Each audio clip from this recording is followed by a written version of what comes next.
Regardez la chronique santé avec Harmonie Mutuelle. En harmonie avec votre santé. Bonjour et bienvenue dans votre rendez-vous santé. Aujourd'hui, nous allons nous intéresser à l'insuffisance rénale, une maladie peu connue et qui pourtant touche un Français sur 20. Et pour en parler, j'ai le plaisir de recevoir Ivani Caillé. Bienvenue Ivani. Merci. Alors, vous êtes fondatrice du site Rénalou et vous avez coécrit avec votre voisin de gauche, le docteur Franck Martinez, ce magnifique ouvrage aux éditions du Cherche Midi, D'autres reins que les miens, et nous en reparlerons plus tard. Mais tout d'abord, avant de parler de reins, d'insuffisance rénale, de cette pathologie, je vais me permettre un tout petit rappel sur ce que sont les reins, parce que peut-être que tout le monde ne le sait pas. Alors les reins, ce sont deux organes, normalement on en a deux, qui se trouvent de part et d'autre de la colonne vertébrale, dans les lombes, assez profondément, et ce sont des organes incroyables. Ils travaillent non-stop. Ils vont filtrer 180 litres de sang par jour pour éliminer environ 1,5 litre d'urine. Ce filtre sert à quoi? À éliminer tout ce qui est toxique pour l'organisme. Les toxiques qui viennent de l'alimentation, les toxiques qui viennent des médicaments, les toxiques qui viennent aussi de notre propre organisme. Donc ils vont filtrer tout ça, ils vont garder ce qui est bon, ils vont jeter ce qui est mauvais, ils vont réguler, vous savez, le magnésium, le potassium, les phosphates, etc. Mais ils n'ont pas que ce rôle de filtre. Ils ont aussi d'autres fonctions qui sont un peu moins connues. Ils agissent dans la synthèse de l'EPO, l'érythropoïétine, qui est une hormone indispensable aux globules rouges, à la fabrication des globules rouges. Ils vont aussi synthétiser de la rénine, qui est une hormone indispensable pour la tension artérielle, et la synthèse aussi de la vitamine D, indispensable à la bonne santé de nos os. Donc on se doute bien que si tout ceci est altéré, ça va avoir des conséquences redoutables. Justement, ces conséquences, on va en parler avec vous, docteur Franck Martinez. Je rappelle que vous êtes néphrologue à l'hôpital Necker. À quel moment, qu'est-ce que c'est que l'insuffisance rénale? L'insuffisance rénale, c'est le dysfonctionnement des reins, c'est-à-dire qu'il y a plus de pourcentage de fonctionnement des reins. Et ça devient très significatif quand on est en dessous de 30%. Mais on peut avoir une dysfonction un peu moins sévère et déjà être intéressé par le médecin spécialiste des maladies rénales, c'est-à-dire celui qui va ralentir la progression de la maladie rénale. Ce qu'on sait, c'est que c'est une maladie essentiellement silencieuse. Beaucoup de maladies parlent. Ouais. La maladie rénale, ce sont des tests biologiques. Une prise de sang, une analyse d'urine. Et alors, comment on fait pour savoir?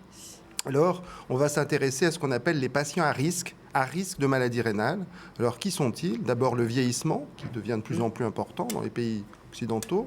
Les patients diabétiques, les patients hypertendus, les patients exposés à des toxiques médicamenteux, les patients ayant des antécédents génétiques de maladies rénales ou de certaines maladies, les patients ayant pu avoir des chimiothérapies, les patients ayant des maladies auto-immunes, des maladies immunologiques. Tout ça, ce sont un ensemble, un très grand nombre de maladies, d'affections qui comportent un risque rénal, et il convient de dépister ce risque rénal par des tests simples. Mais quand vous parlez de dépister, c'est au médecin de conseiller le dépistage. Je ne vais pas arriver voir mon médecin en disant je crois que je suis à risque, on ne peut pas le savoir. Bien sûr, il faut faire des campagnes d'information.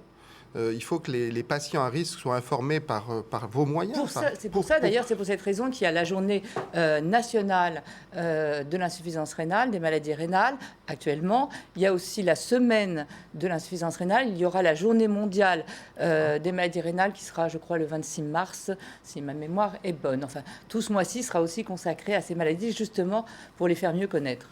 Absolument. Donc au départ, le dépistage, ça concerne vraiment tout le monde. Il y a le patient qui doit être conscient, le généraliste, et puis, parce que les néphrologues sont assez peu nombreux, les néphrologues, c'est les spécialistes, sont les spécialistes des maladies rénales, ils sont environ 1000 en France, à peine plus, et donc ils voient les patients quand ils ont une dysfonction rénale, dépistés éventuellement par d'autres spécialistes ou des généralistes.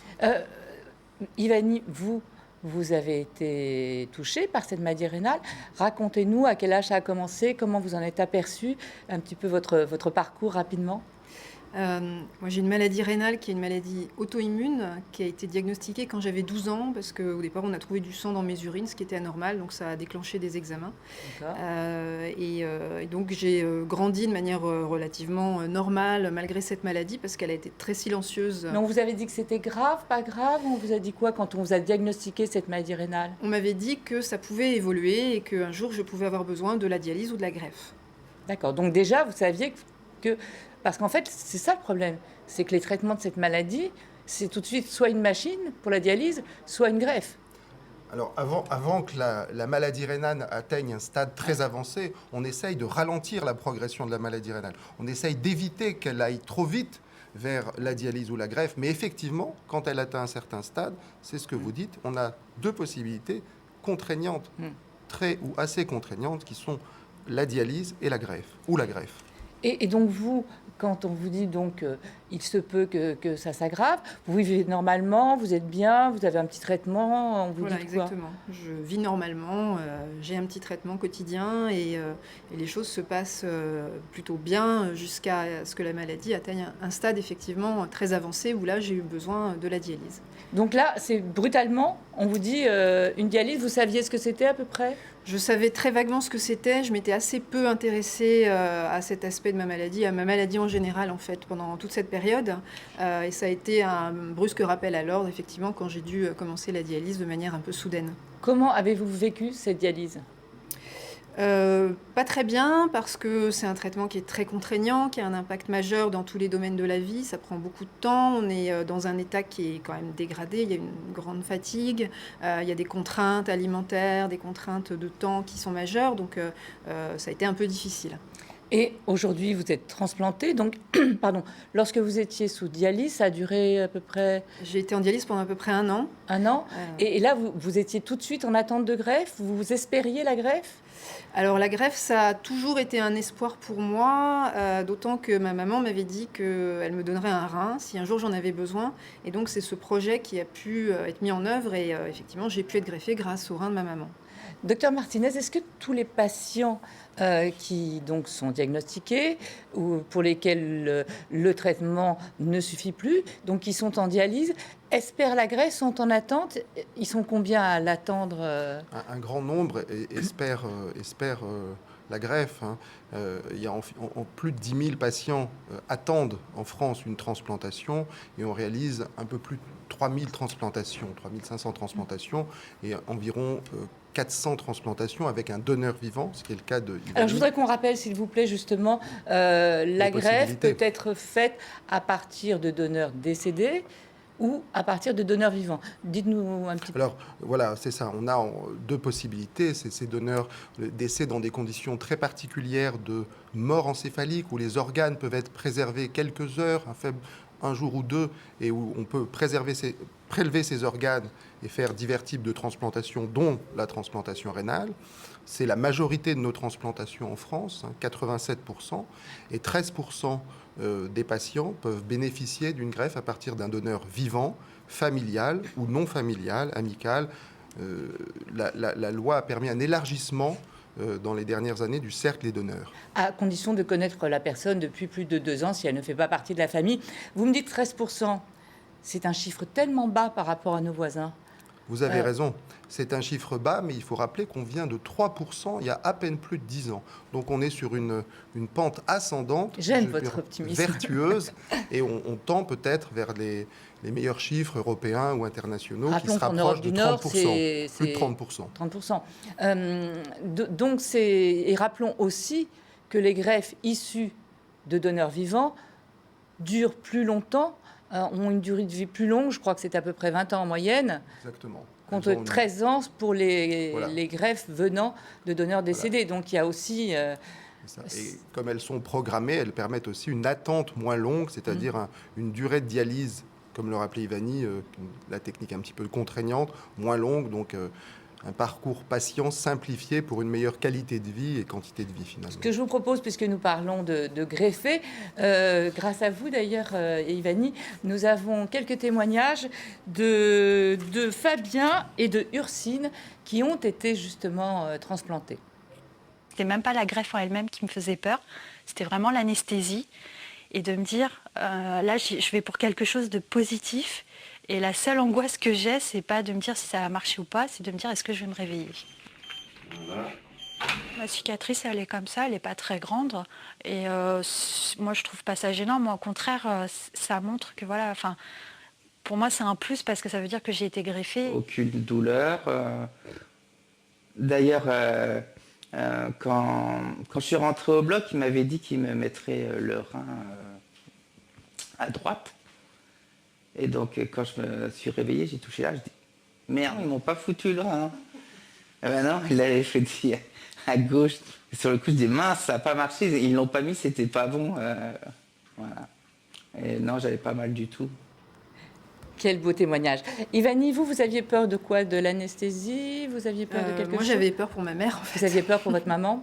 Elle va bien. Rappelons que pour le donneur, c'est pas douloureux. En tout cas, c'est ce qu'ils disent tous. Je crois qu'ils sont 95% à dire qu'ils recommenceraient sans aucun problème. Oui, même plus, 98%. Alors, c'est pas pour ça que c'est pas douloureux. Je pense que ça l'est quand même un petit peu. Mais ils oublient assez vite, manifestement. Et surtout, ils sont dans une telle volonté de donner qu'ils sont prêts à tout affronter. Et l'important, c'est qu'à distance du don, ils vont très bien. Donc, votre maman va bien. Quand vous avez vécu tout ça, vous vous êtes trouvé très démunis devant le manque d'informations sur ce sujet. Donc, qu'est-ce que vous avez fait? C'était le début des années 2000 et à l'époque, j'ai effectivement eu besoin de trouver de l'information. Je me suis tournée vers Internet. Internet ne ressemblait pas à ce qu'on connaît aujourd'hui. Il y avait peu de sites consacrés aux patients. Il y avait des informations médicales, scientifiques. Et j'ai trouvé un site qui m'a beaucoup aidée, qui était le témoignage d'un jeune Américain qui avait vécu la même chose que moi 2 ans plus tôt, qui racontait très simplement son histoire. Et donc, une fois que j'ai été greffée, j'ai eu envie d'avoir la même démarche et de créer une sorte de blog avec mon témoignage. Et puis, ce blog a rencontré beaucoup de succès, probablement parce qu'il n'y avait rien en français. Beaucoup de patients sont venus, ont posé des questions. Le site s'est développé avec de l'information médicale, sociale, un forum, une communauté de patients. Et puis, quelques années plus tard, c'est devenu une association de patients, donc Renalou. Il y a ce site à consulter et il y a aussi un livre à lire absolument, d'autres reins que les miens, même si nous, on n'est pas du tout concernés par les problèmes de maladie rénale. Je dois vous le dire, j'ai adoré votre livre pour plusieurs raisons. D'abord parce qu'il est écrit par un médecin et une patiente, ce qui est assez rare, je crois. Donc, il est assez original, atypique. Ensuite, parce qu'il est très instructif. On y apprend énormément de choses. On apprend le début de la greffe en 52, Noël 52, où cette maman supplie le médecin de l'opérer, de donner son rein. Puis il n'y a pas que ça, on apprend toute l'évolution, parce qu'on ne se rend pas compte aujourd'hui. On a l'impression que la dialyse, c'est normal, la greffe, c'est normal. Mais tout ça, il a fallu l'inventer, le créer. Et heureusement qu'il n'y avait pas le principe de précaution à l'époque. Il est émouvant, parce qu'il y a des témoignages absolument magnifique. Cet agriculteur, je vous laisse le raconter, cet agriculteur qui force, c'était en 51, donc il y a plus de 60 ans, presque 65 ans, toute première dialyse intestinale, une technique totalement abandonnée, et un agriculteur qui ne veut pas perdre son épouse, qui a une insuffisance rénale aiguë, et qui la force de façon un petit peu brutale à accepter cette dialyse intestinale pour vivre familialement avec ses 4 enfants et qui lui permet d'être sauvé finalement. Et là, on parle de celui-ci, mais il y a énormément de témoignages. Les médecins qui doivent décider, Ivani, racontez-nous. Dans les années 60, il y avait très peu de postes de dialyse disponibles en France et c'était le seul traitement qui permettait d'espérer de survivre aux maladies rénales. Donc les candidats étaient très nombreux, trop nombreux, et les équipes médicales devaient choisir qui parmi ces patients allait vivre et qui allait mourir. Et donc on réunissait ce qu'on appelait des tribunaux des dieux, qui étaient des comités avec à la fois des médecins, des gens de la société civile, qui examinaient les dossiers un par un et faisaient 2 piles, une très grande pile de ceux qui allaient mourir et puis une toute petite pile de ceux qui allaient pouvoir être traités. Enfin, c'est plein de choses gaies aussi, et c'est une très belle leçon d'humilité. Je pense que de nombreux médecins aussi devraient le lire. Et puis c'est surtout, ce qui m'a vraiment émue, c'est cette proximité, cette complicité, je ne sais pas comment dire, entre les patients et les médecins. Et je ne sais pas si ça existe dans d'autres spécialités, je l'espère, mais là c'est assez particulier tout de même. Merci beaucoup Ivani, merci beaucoup docteur Martinez. Je rappelle qu'on parlera du rein durant tout le mois de mars avec la journée mondiale du rein qui aura lieu le 26 mars. Merci à vous tous de nous avoir suivis. Restez avec nous, l'info continue sur LCI.